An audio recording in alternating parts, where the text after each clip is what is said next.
Alors aujourd'hui, on va faire du détourage. Alors pour ça, on va aller chercher notre image. Donc on va prendre le chat qui est là, ouvrir. Et l'idée, ça va être de garder que le chaton là et pas tout ce qui est pas tout ce qui est autour.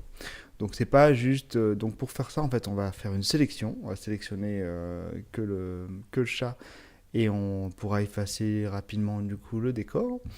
Et c'est bien sûr plus compliqué à faire ça que si vous voulez juste sélectionner un rectangle ou une ellipse, et pour ça vous avez des outils tout prêts. Donc là pour le chat, on va prendre l'outil de sélection, pinceau de sélection. C'est un outil, je pense, qu'on utilise le plus souvent en sélection dans Affinity Photo. Et peut-être que même avant ça, on va prendre l'habitude tout de suite de travailler sur un autre calque. Parce que là, vous voyez, ma photo, elle est dans un calque qui est verrouillé. Donc si après, je veux supprimer les choses, et que, surtout si je veux garder cette photo-là, je fais clic droit, dupliquer, et je vais travailler sur ce calque-là, qui lui n'est pas verrouillé. D'ailleurs, éventuellement, même l'autre qui est derrière, je vais ne pas l'afficher comme si jamais je supprime un peu dans celui-là. D'ailleurs, je vous montre. Alors, si je gomme un peu, donc on va prendre une épaisseur un peu plus grande. Alors pour régler l'épaisseur, vous pouvez faire ça là. Tac, vous voyez, ça gomme. Vous pouvez aussi, quelque chose que je commence à prendre l'habitude de faire, appuyer sur la touche CTRL et ALT en même temps. Et avec la souris, si vous laissez appuyer le clic de la souris, quand vous allez vers le haut, ça va baisser la dureté. En bas, ça augmente la dureté. Vers la droite, ça augmente la largeur. Et vers la gauche, ça baisse la largeur. Donc du coup, vous pouvez changer votre taille comme ça. Donc par exemple, là j'ai un truc à 1 pixel, on voit rien. Si j'augmente un peu, je fais ça. Si j'augmente encore un peu, je fais ça. Alors je vais faire du commande Z parce qu'en fait, pour revenir en arrière, parce que j'ai pas besoin de faire tout ça avant. Et voilà pour des raccourcis clavier qui sont quand même pas mal utiles. Donc maintenant, je vais me remettre dans la brosse de sélection. Voilà. Et ça marche aussi pour cette brosse-là. Hein. Ces raccourcis-là sont valables pour tous les types de pinceaux. Donc ce que je veux faire avec ça, là je suis en mode de ajouter. Quand je fais un glisser ou une sélection comme ça ajoute à ma sélection. Même juste un clic, ça ajoute à ma sélection. Alors là, ma brosse est quand même assez grande. Je continue comme ça. L'idée c'est d'avoir tout le chat et pas prendre le décor. Et vous avez les pointillés qui bougent un peu autour de votre sélection. Là, il en manque un peu. Et vous allez voir que c'est sur le bord où ça va se compliquer un peu par endroit. Là, en bas, ça va pour le bord. Mais en haut, ça va être plus compliqué de récupérer les poils du chat, là, qui ont tendance, vu qu'ils sont un peu fondus dans le décor, à se confondre. Et donc, du coup, l'outil automatique, voilà, il a du mal à les sélectionner.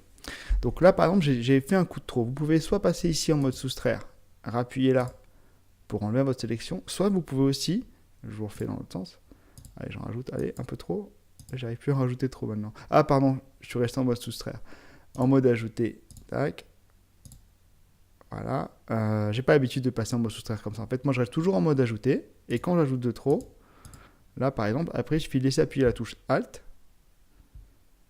et d'appuyer un coup, et il passe en mode soustraire. Du coup, en fait, vous avez mode ajouté en permanence et quand vous appuyez sur Alt, vous enlevez. Donc, ce qu'on peut faire aussi, c'est jouer sur la taille de la largeur du pinceau pour être un peu plus précis. Mais il y a un moment ou un autre, vous allez vous rendre compte que même si vous essayez d'être précis, alors avec le Alt molette par exemple, là, je peux essayer d'être un peu plus précis. Donc, Alt pour enlever un peu là. Là, j'ai trop enlevé. Bon, je vais rajouter du coup. Là, c'est pas trop mal. Une fois qu'on a une sélection qui est... on va baisser un peu. Qui nous convient.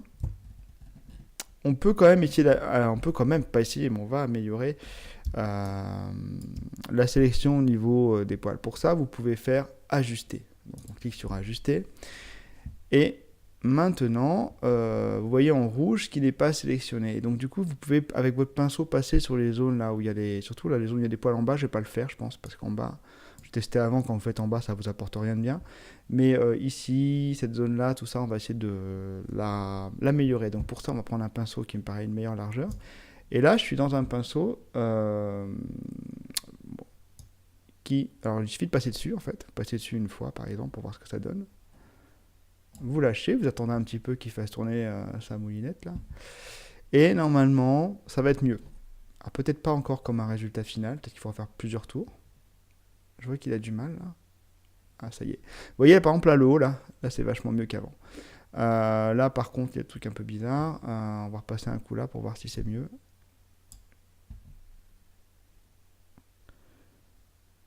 Allez. Allez, on va dire que là ça me suffit. Et ici ce qui s'est passé, j'ai l'impression qu'il a enlevé un bout d'oreille. Alors ce qu'on va faire, c'est que dans la fenêtre ici, la sortie, on va faire sortie, on laisse sortie sélection, on fait appliquer. Et là vous voyez il l'a enlevé, mais c'est pas très grave parce que je peux changer de mode. Et là par exemple maintenant, aller ajouter ce morceau-là, sans perdre ce que je viens de faire avant.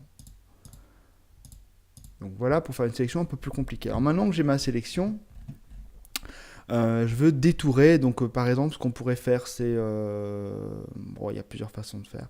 Voilà, je vais vous montrer celle où on a... ah non, bah, on peut faire un coup d'ajuster par exemple. Souvent c'est ça qu'on fait. Et à la fin, la sortie, au lieu de faire sélection, il faut qu'il est fini ici peut-être, on fait vers un nouveau calque avec masque par exemple. Tac. Appliquer. Et là du coup vous voyez vous avez directement votre image détourée. Sachant que celui-là, si je l'affiche assez bien, c'est qu'il a désélectionné automatiquement, j'ai l'impression. Ça c'est sympa. Parce que souvent on ne s'en rend pas compte en fait. Quand vous créez un nouveau truc détouré et vous mettez par-dessus, si derrière vous avez l'image qui a le décor, vous avez l'impression que ça n'a pas marché. Donc là c'est un comportement par défaut que j'aime bien. Donc voilà, il a créé un nouveau calque avec un masque en fait, où vous voyez dans le masque tout ce qui est en noir là, c'est la zone qui a été effacée. Et donc là, mon chaton, il est détouré. Alors après, une fois que vous avez votre travail qui est fait, là, vous pouvez utiliser ça, par exemple cette image-là, pour aller l'intégrer dans une autre.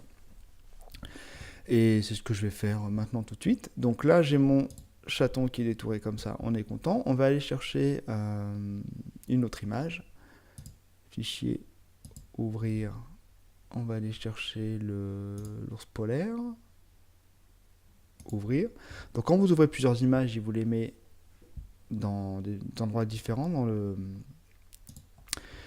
dans des onglets différents. Ici, peut-être qu'on peut enregistrer quand même au moins une fois ça, parce que je pense pas que je l'ai déjà enregistré. On va l'enregistrer en...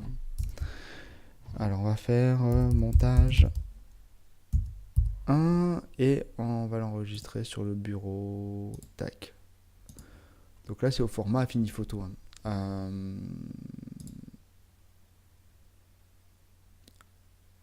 Ah oui, d'accord, c'est celle-là qu'il a enregistré. D'accord, il a enregistré cette image-là comme le Affinity Photo. C'est pas très grave. Ce que je vais faire maintenant, je vais aller chercher ce truc-là. Alors par exemple, on peut le copier. Aller ici. Et il faut le sélectionner là. Édition peut-être. Édition, coller, coller. Voilà. Et j'ai rajouté mon chat par-dessus. Et donc maintenant, ce que je voudrais faire, c'est juste que le chat, on a l'impression qu'il dorme au-dessus de l'ours. Donc pour ça, le chat, il est trop grand. Il suffit de sélectionner avec l'outil de sélection là. Et il n'y a pas besoin d'aller chercher quoi que ce soit. Vous prenez directement les flèches ici. Vous réduisez à la taille qui vous convient. Bon là, il est encore un peu grand pour un chaton. Et là, on commence à avoir l'impression qu'il fait la sieste sur l'ours polaire. Et voilà.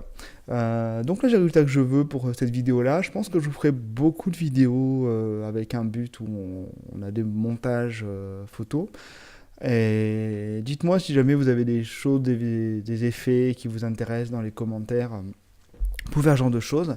Et comme d'habitude, vous voyez, toutes les questions générales, tous les commentaires sur la chaîne YouTube, j'y réponds. Et si vous avez des envies ou des besoins de tutos, n'hésitez pas à le dire. J'essaie d'en faire plus en ce moment. Et donc du coup, toutes les idées que vous me donnez, elles sont bonnes à prendre pour moi. Voilà, et à bientôt pendant que celui-là, il fait une bonne sieste.